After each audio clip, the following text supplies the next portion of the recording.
is live at local morning radio, coming to you from the studios of Magic Broadcasting on Laird. This is the Kramer Show. This is the Kramer Show. The phone is now open, and the phone operators are standing by. Turn down your radio when you call. Pay attention and be ready to go. 850-233-9988. Let's do a show! Let's do a show right now. What are we doing? This is Kramer. Kramer. Ladies and gentlemen, I can't thank you enough for being here this morning. Look at you. Look at your beautiful faces. Look at you. Not only are you beautiful, you're so highly intelligent. You listen to a radio station that talks about things that are going on in the world, things that are happening, things that can be of importance to the whole world. All the other dopes are over there like, let's talk about Kim Kardashian. You really care about this country. You're good looking, you're handsome, ladies, you're beautiful. You have a fantastic sense of humor. God, I just love you so much. I love you too. I love you, Alan. But hey, I talk about Kim Kardashian on my show. Yeah, that's because you got to. Yeah, no. Yeah, you're doing that thing with your audience. I get it. A bunch of dopes that listen to Island. I'm just kidding. Hey now. Scott Major's on the phone. Scott Major from Major Paruas and the Storm Help Team. Good morning, sir. Hey, pal. How you doing? We are phenomenal. How are you doing? I'm doing just peachy keen. Can I ask you something, sir? You talk about donuts often, and donuts are something tried and true, beautiful. I think they're fantastic. We were talking about donuts this morning. Did you know that Hardee's fast food restaurant now serves Fruit Loop donuts? That is stunning, and I plan on going there after the radio show.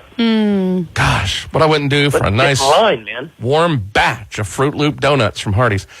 Loop donuts. And they're little, too. They're like the little... They're like the minis. Mini. Oh, so good. Well, look, Mr. Major, where do we want to start today? We've been talking about this storm now and the pain that it's caused this area. I will say there is nothing wrong with hiring an attorney. You should not be intimidated by that process, and I think Scott Major on every Tuesday and Thursday does a wonderful job of outlining why it shouldn't be so intimidating to you. It should be intimidating for the people that are, that the people are using the attorney against. I think that those are the people that should be intimidated. And gladly, I would use an attorney if I had to make sure that things start happening, because everything is just kind of sitting there until somebody gets involved. You're absolutely right, and you and I have been talking about this for nearly 4 months. And when we first started talking about this, I recommended that we get attorneys involved early, and you had all this, public adjusters and private people and people who had other, personal means would say, oh, no, don't hire a lawyer. You don't need a lawyer. Lawyers will waste your time, or they won't do your job, or they'll scare the insurance company. And the bottom line is that those people who did not take advantage of a lawyer are probably still not far from the position they were months ago. And it's just hard to grapple with the idea that you need to hire a lawyer. But lawyers work, and especially lawyers who know what they're doing. And the proof is in the pudding. Having handled thousands of these claims and seen how people pay when lawyers get involved, it doesn't take a rocket scientist to understand that if the insurance company might have to pay you your money, and then might have to pay their own lawyer money, and then might have to pay your lawyer money, they might have a higher motivation, let's just say, to take the claim a bit more seriously than if they have no incentive to move forward for whatever reason, good or bad. And so I think it's time for those people who don't have legal support to at least investigate, to at least call the Scott Majors of the world and say, here's my situation. I haven't gotten anything done in the last 4 months, or I've gotten only some money. What's the next steps? And I'll tell you that it is amazing the difference when you get a savvy lawyer involved, what happens with the insurance company and how the dialogue becomes more precise. And they start saying, well, what is it that you want? If I had $1 for every time when I called an adjuster, the first or second question they had for me is, well, Scott, how much money do you want? And if people heard that, 1,000 people an hour would call me. But that's what happens a lot because they recognize that they could be sued and there could be other problems, that is financial problems for the insurance company associated with that. So it's time to do that. And the last thing I'll say about this is you and I have talked about this, the technicalities, the amount of stuff, if you will, that's in that agreement that 99% of people don't know, and probably most lawyers even don't know. It is amazing, and how much more money you could get or what's excluded or how they can delay is absolutely extraordinary. It really is. Let's say that you're a homeowner or a business owner for that matter. You have an insurance policy. It says what it says. They call you. They say, hey, look, it's been 4 months. I've been going back and forth with the insurance company. Nothing's getting done. I'm having to, I've written them letters. I've written them emails. I heard you on the radio. I signed them love and kisses me, all of that, and I'm not getting anywhere. I'm ready to pull the trigger. From that point forward, what exactly, can you kind of outline what happens from that moment forward? Sure. So when someone like me gets involved, the first thing that I do is to make sure that you have, whether you're a business, a church, a homeowner, a condo owner, I find out what is it that you have that proves what your damages are. Do you have some sort of estimate, engineering report, roofing report, statement from your own people, not from them, but from you? Once I get that and I understand that and review your policy and ensure that you have coverage, the next step that they have is I make a demand upon the insurance company if one hasn't been made. So many people think that because the insurance company did an estimate and they're waiting on their estimate, they think that is somehow a way of a demand, or they'll call the insurance company or have their public adjuster send something in. They think that's a demand. We actually formally send them and say, here are the damages. You need to prove to us, insurance company, why you're not going to pay what we have here. And you need to tell us with specificity so we know, is it something that isn't covered? Is it something you need more pictures for? Is it something that you don't think they should pay for because of X or Y? And we do that so that now I've taken over the process. You as the insured can go on with your life, not worry about the stress and anxiety, not collect another single document or sit worrying, and then we proceed forward. What happens from there is it depends upon what the insurance company will do. A lot of times they'll say, well, we'll pay you X, Y, Z, or we need to get back out there and look at the damages, do what's called a reinspection. But what's most important is I'm telling them, listen, if you have an estimate, insurance company, and you haven't paid it, you need to tell me why. And then if I have an estimate that's more than that, you need to tell me why you're not paying that. And that starts the process. I will file bad faith notices with the state of Florida if it's necessary to encourage them and explain why it is they've not paid what they're owed. If you have settlement possibilities, interest rates can start running as high as 12% on the insurance company. If there are specific items that I think haven't been reviewed, commonly people don't review and don't put windows down as damages.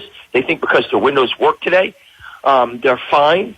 And I will look at that. I will look at attendant items. So say you've got a roof problem. I will say, well, what's it look like on your insulation, on your trusses, on the inside of your ceiling from the attic side that you may not see? Are there damages?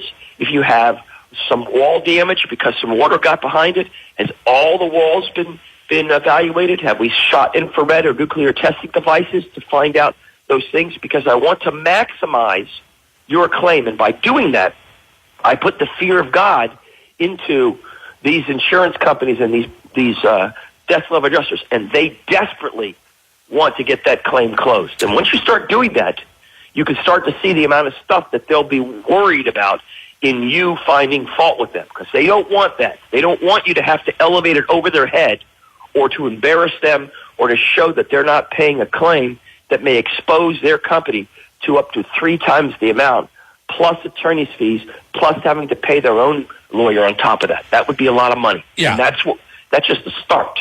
Nothing lights a fire like the threat of having to pay, triple the amount. I mean, I'm sure that gets, that kind of declogs the wheel, if you will. What if a person or a business owner, what if they don't have a report from an engineer, or what if they don't have a report?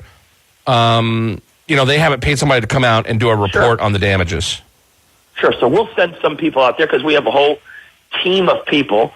Whether it's an engineer or it's a roofer or it's a general contractor, a plumber, it may be people that are associated with whatever specific expertise that you need. And then we'll send them out there and they'll do the report. So we've sent out roofers and engineers and general contractors to those properties. So it's that kind of thing that we'll take over. The key is we take the stress off of you, the anxiety, the worry, the frustration. We take it over. We're the bad guy or the good guy, and we go out there and manage that claim from soup to nuts. But we do it aggressively, and we do it with having the insurance company explain why it is they are not paying you what you're owed and why they're not paying it right now. A couple of things. Scott Major is here for the rest of the hour. And if you want to get on the air and ask him a question, pick his brain about anything associated with the storm, you really should take advantage of having him. He will be thorough and talk to you. 850-233-9988 is the phone number. 233-9988. You mentioned windows. Here's what I'm fascinated by, and I really am fascinated by two things with windows in condos, businesses, homes.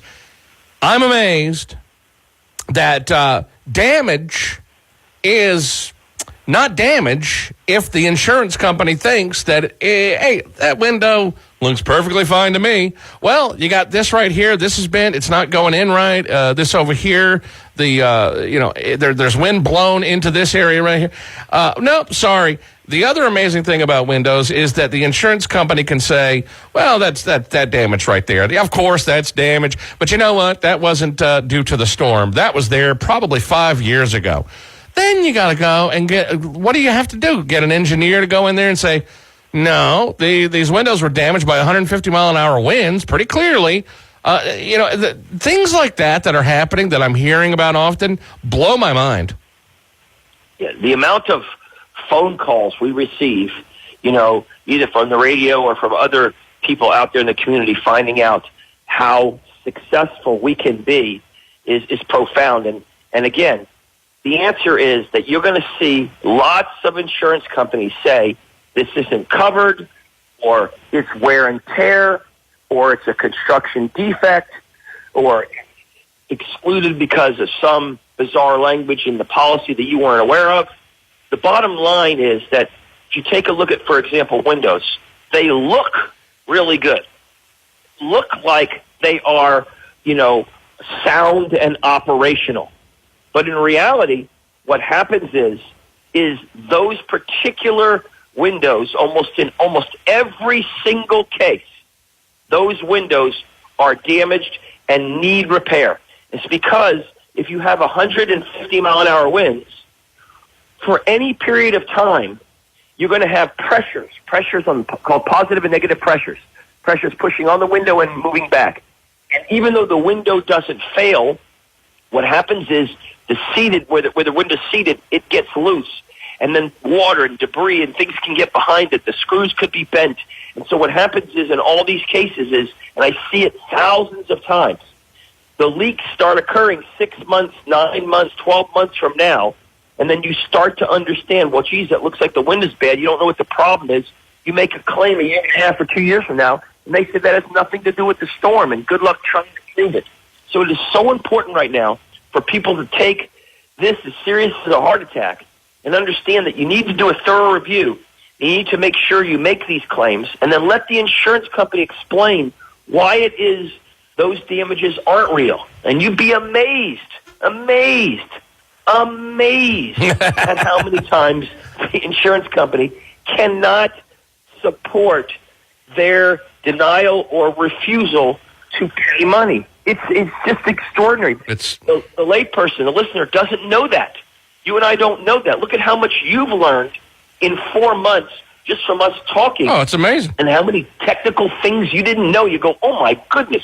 You know, I need a compass, a map, and a cryptographer and some food in order to get through this policy.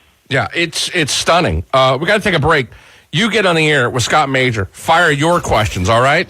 850-233-9988. 850-233-9988. You can go to stormhelpteam.org. I will give out their phone number next. Just stand by. 850-233-9988. This is the Kramer Show on NewsTalk at 101.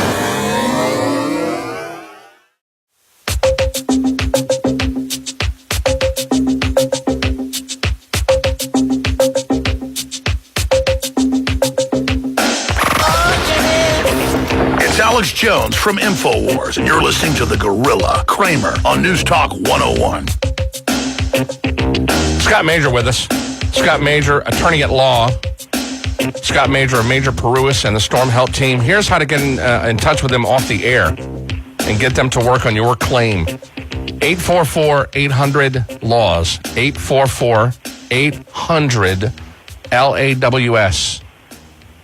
We are taking phone calls. You got something you want to ask, hop on the air. Rusty, you're up with Mr. Major. Go ahead. Hey, Scott. How you doing this morning? Hey, gang. I've got a question. My mother, according to the Florida law, which I think I'm correct, the 20% damage on the roof, by Florida law, they have to replace your whole roof. She had a roofer come out, and the only thing that she signed was that he said that he'd go back to the insurance company, fight for their full replacement of the roof and all that. The only thing she had to sign was guaranteeing him that when the insurance company agreed to pay whatever, that they got the roof job. That was around 1st of November. She's talked to him several times. I talked to her yesterday, said she hasn't talked to him in 3 weeks. He's saying he can't get the insurance company to respond to anything. By law, is she legally bound to a contract with them, or could she go talk to a public adjuster and try to pursue another avenue? Thanks for the question. Step 1, hire a lawyer.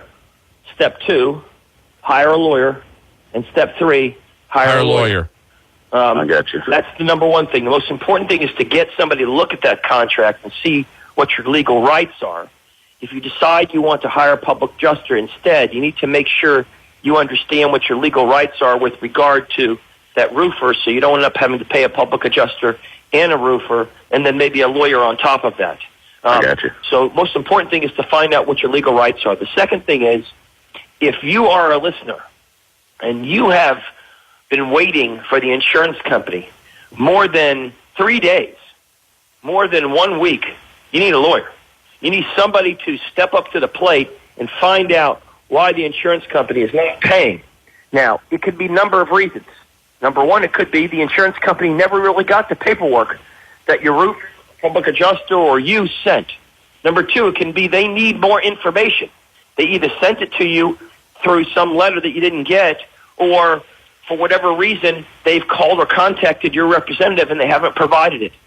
Number three, realize that if you do not aggressively pursue your claim, you will not likely get paid money. If you've submitted information months ago and you're not getting a response, your claim might even be closed and you don't even know it. So it's extremely important for anybody, you included, that if you have not received responses immediately, you need to start writing your letters, getting a lawyer involved, and putting some heat on them to make sure that they go ahead and pay what they're supposed to pay. It's amazing how many claims, how many phone calls, hundreds of them, that I get that people just don't know their claim is closed, or that the insurance company is waiting on some more detail, or maybe your roofer or your adjuster is not skilled enough or doesn't know what to do. Now, it's not to say there aren't great roofers and great adjusters. It's that you've demonstrated from the information you've provided to me that whoever's running your show doesn't know what they're doing. And so we need to help them so you can get your roof completed and get whatever other damages you have compensated by the insurance company now. Not next week, not next month, not 3 months from now, but now. Hopefully that helps you. All right, appreciate it, man. Anytime, pal.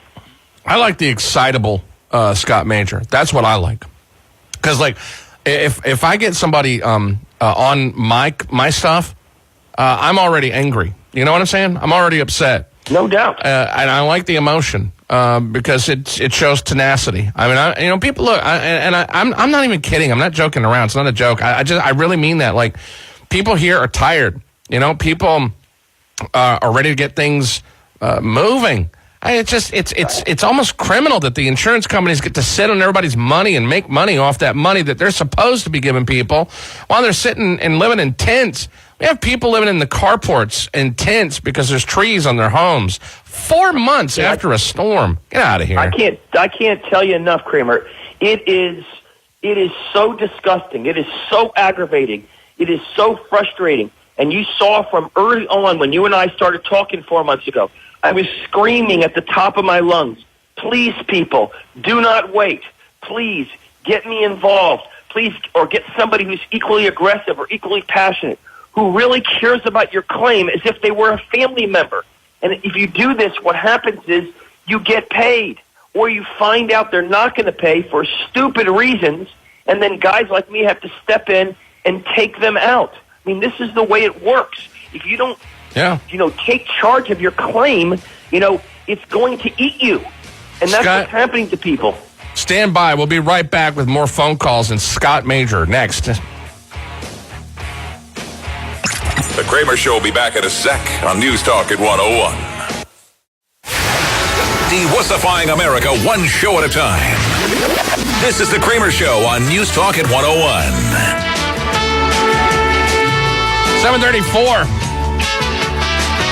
Back with Scott Major and your phone call. Scott Major of Major Paruas and the Storm Help Team.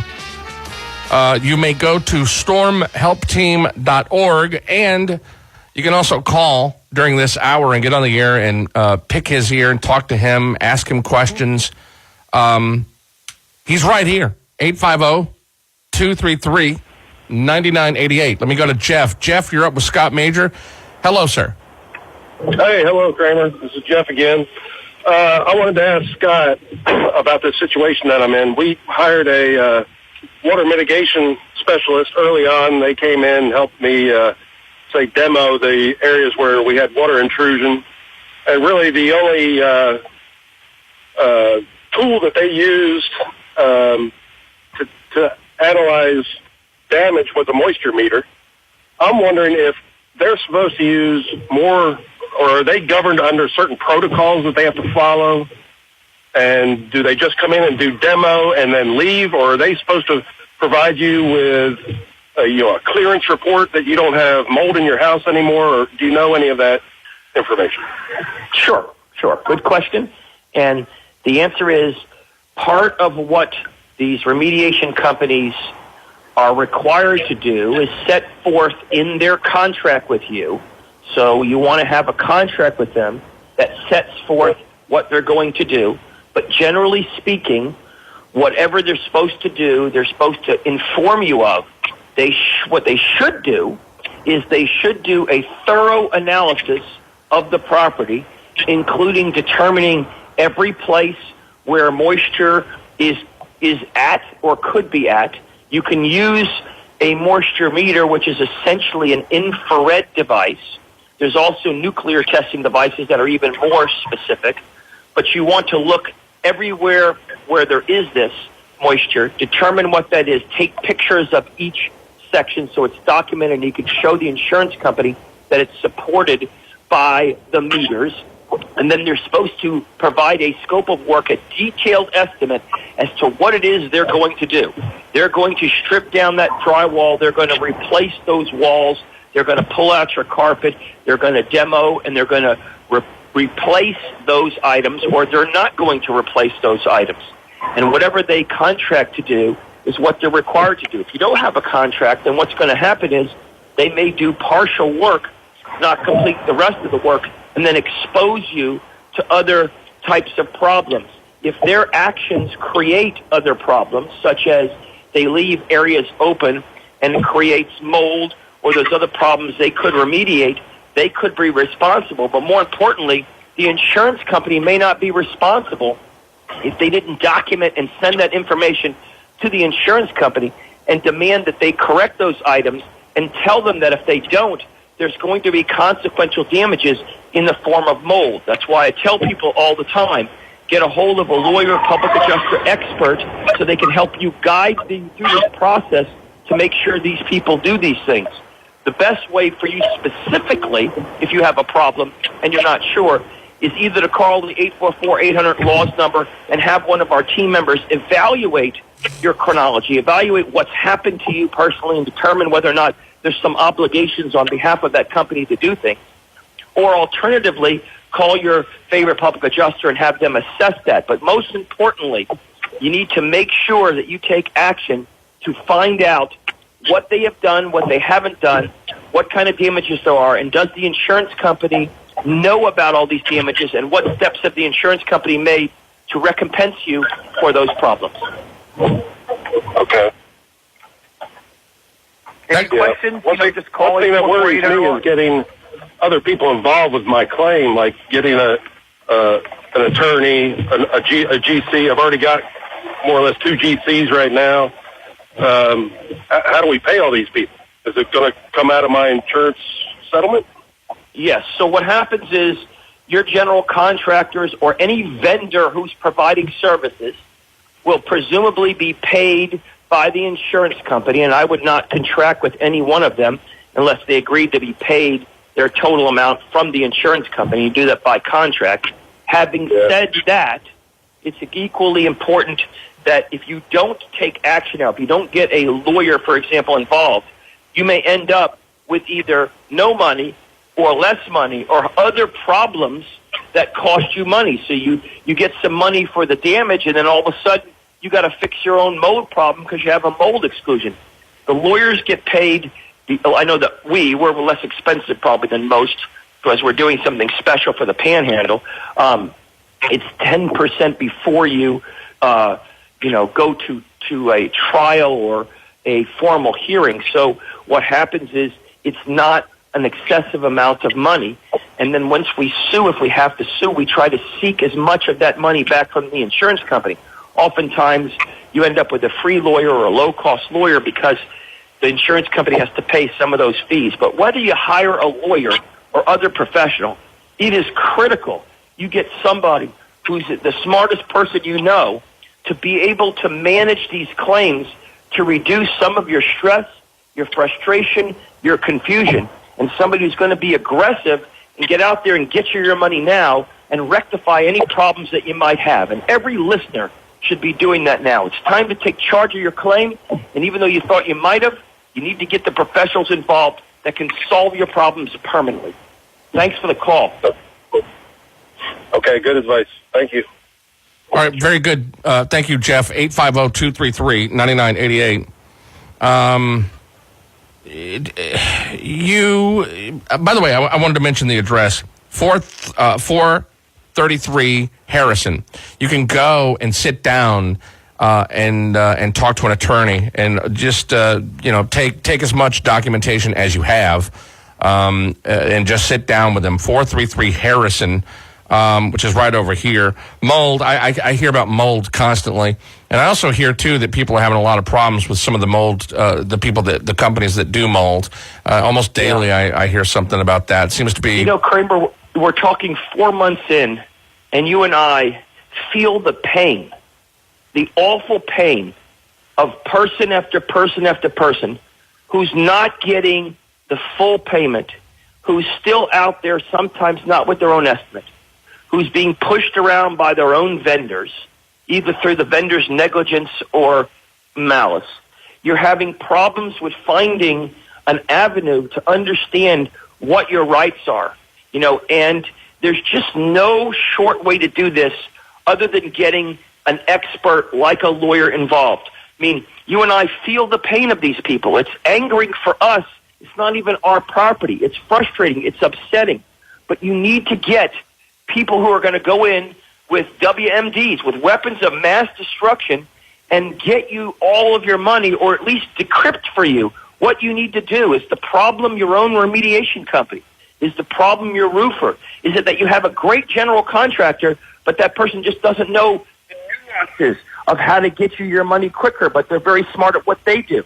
Are there ways that we can leverage your information and get it to the insurance company? Are they just missing some information that would make them speed up the claim?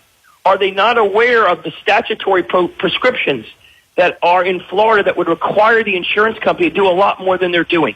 All of these things, you and I are screaming and trying to help people, but we feel their pain and frustration, and we really need to figure out ways to get more people to leverage the services we have so that they can feel better and we can get our properties rebuilt sooner.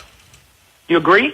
I absolutely agree. I'm sorry, I was just reading a couple of things here. One on Facebook says, called my insurance company yesterday. They said I need to pay them to get a copy of my insurance policy. What do I do? That's the second time, Scott, in a month that somebody has emailed me asking me to ask you about them having to pay. I think it was a $50 fee for them to get a copy of their damn policy. It's totally illegal. It's totally improper. You're entitled to a copy of your policy under Florida law. There's a statute right on point that requires them to do that. On top of that, if you don't have your policy, if you're a listener, you don't have a full copy of your policy, call the guy or girl who sold you the policy. Call your agent or broker and tell them, I need you to email me or send me a policy right this minute. You can stay on the phone with them and say, I will not be hanging up, or I will not be leaving your office if you go in person without a copy of the policy. If they don't give it to you, they're in trouble. I mean, this is simple stuff that you wouldn't know, but you have an absolute right, and you're not required to pay for your own services and your own policy. It's insanity. So asinine. And knowing that you've said that, it doubly makes me angry because they know that's wrong. They know it's wrong, and they're taking full advantage. They're trying to scrape every little dime that they can get out of people, and it's ridiculous. Another person had how would I know that my claim is closed? Is it can you just call up and ask them? Is it that simple to find out if they've closed the claim? You absolutely can. You don't need me. You can call up your insurance company. Say, I have claim number 8512345567. And I would like to speak with my desk level adjuster. They send them over to you. I need to know if my claim is opened or closed because I haven't been paid in a while. Please tell me. Or you can write them the famous Scott Major letter. Dear, adjuster or dear insurance company, I haven't been paid anything. I'm very curious to know what is the reason why you haven't paid all of my estimate, or is my claim open or closed, or is there any additional information you need in order to pay me all the money that I've requested? Please write me within the next 2 business days. Love and kisses, you. And if you do that, what will happen is you will find out immediately. And a lot of times claims are closed because nothing's being done, and you think that one of your vendors is following up, and really they're not. They just sent a letter in, or they're waiting for the insurance company to do something, and they're working on somebody else's project. It may not even be malicious on their part. It just may be they don't know to be as aggressive to find that out. You need an advocate for you. You need a fighter for you. You need a warrior for you. You need a gladiator for you. You need somebody who's going to take this as serious as if it was their relative, their son, their daughter, their parent. If you do that, you're going to get paid. You are. And if you don't, you're going to be struggling like you are now. To contact Scott Major and his crew, 844-800-LAWS, 844-800-LAWS. What are some other things that maybe people would be surprised about this whole process? Every day, I think every time I have you on, there's something that shocks me. Sure. Well, let me just remind people about this 90-day rule again. 627.7013158.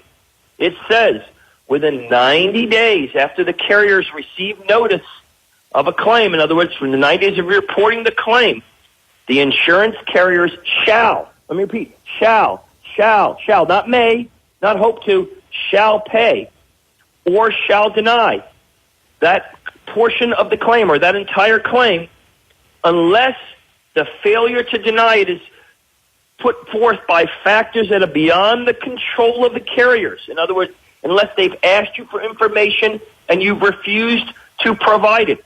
If they don't pay you or deny it, they are in bad faith. Again, some policies require that if you don't start actual repairs within 120 days or 180 days, depending on your policy language, you may lose the right to receive replacement cost value. That is all of your money. They'll only pay you the depreciated amount. So these are like so important when you're doing that. When you have any claims that are out there, anybody who's listening who hasn't been fully paid should be writing to their insurance company and asking that insurance company why you're not paying the specific estimate that you have sent to the insurance company, and to explain to you, if they're not doing it, what is each and every reason why they are not paying any particular item on there, citing to you provisions, statutes, laws, or anything else. If you don't do that, you don't know where you stand. So every listener, even if you're not going to hire us, should be writing a letter today.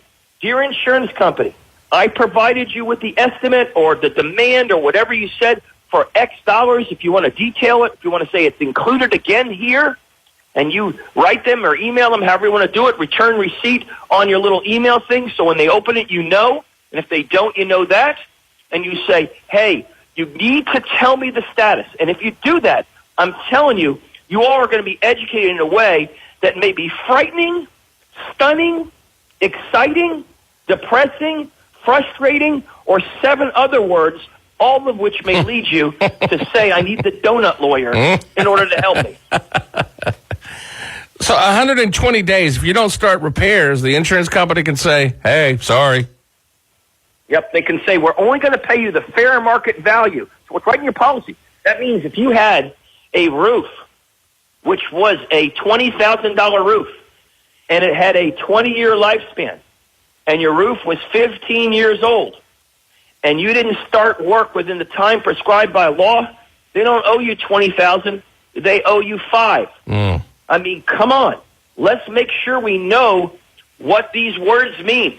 I mean, again, you and I are praying and begging and pleading with people, offering donuts and all kinds of other things. Please please, will you go and get either a lawyer or other professional to take care of this claim? Yeah, you might pay the lawyer a little bit of money, but do you want to have nothing and continued frustration? What's the value of the frustration you have? What is the value of the emotional strife? What is the value of getting your property back? What is the value of each moment of time that you are sitting without the repairs that you need? I mean, you need to step up to the plate and realize we're here to help. You and I have begged them for months saying, Scott, call me up, do whatever you got to do. Yeah, 844-800-LAWS. Back more with Scott Major next. Stand by.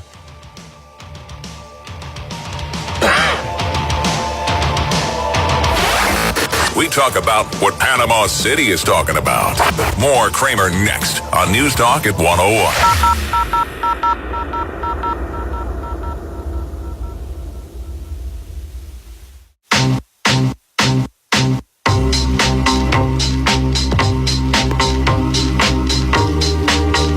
It's the Kramer Show. We're back. News Talk at 101. A little breaking news happening here. Jussie Smollett has now been arrested. Felony criminal charges approved against him yesterday. I say he was arrested, but he turned himself into police. Charged just hours after he was officially classified as a suspect in a criminal investigation. This one, Scott, it's a legal story, it's a entertainment story, and it's a political story, all meshed into one. It's pretty interesting. Been following this over the past couple of days. It is absolute insanity what is going on here, that there is such a media bias that occurs when you have something like this happen. Everybody runs to the rescue of that person, and then they find out that the person's committing a fraud, and then they are so quick to bury it instead of admit that they're wrong. No. When it comes to a conservative side, they hang on to that story, even if it's false, and keep running the narrative. It's all about trying to figure out ways to attack Trump, and it's just a sad situation out there. No matter whether you're Democrat or Republican, it's just so sad that there's such a polarization, and that the media has become political and activists instead of just reporting the news in a fair and unbiased way. And I surely hope that people start to realize that these kinds of problems are so polarizing. It's ironic that the people who are complaining and who are yelling and screaming that we have all this racism and polarization are the ones driving the false narrative in order to manufacture these kinds of lunatic statements and stories, and they run after them and they coddle them even if they're false and they know they're false. It's just horrible and unfortunate, and I'm sad for the nation when it does that. But I know that if we keep fighting as a unit and we keep saying that we're not going to tolerate this, that eventually this thing's going to come full circle. Just like it's impossible to continue going left, you get so socialized that it will become so ridiculous that nobody's really going to follow you. Do you really think that Jeff Bezos and everybody else out there and all the Hollywood actors are going to pay 70 or 80% of their taxes? Because there's people who are saying that this is the greatest thing in the world, the Green Deal. I'm looking forward. Oh, my so God. far, I haven't seen anybody volunteer that money. So far, I haven't seen AOC or anybody else volunteer to pay all that money. How come they're not paying the IRS money? No one's stopping them from donating 70% of their payroll. Why don't they set an example and do that? Because it's not about that. It's about being as radical and as crazy as you can so you can get your 5 minutes of fame for your cat who hops on one foot while it's eating a marshmallow. I would love to see that video. Started. Let me tell you, I don't think I could have agreed more with. I mean, I agree 100% with everything you just said. That was absolutely brilliant. I would love to have you on for an hour one morning just to talk about things like this in the news. I would love to. I mean, it's just I can provide so much clarity for people who just don't seem to understand or feel the frustration and don't know how to fight back. And there are ways to fight back, but it's just all we want is fairness. All we want is to be left alone, but to get honest fairness and not to have everything about how you can hate people. Scott, 844-800-LAWS. Fantastic hour, my friend. You take care and have a great rest of your week. Hey, thanks for all you do. Donuts, politics, and help with storms. I love him. Scott Major. Thank you, pal. Bye-bye. Folks, this man, he is the king. The Kramer Show will be back on News Talk at 101.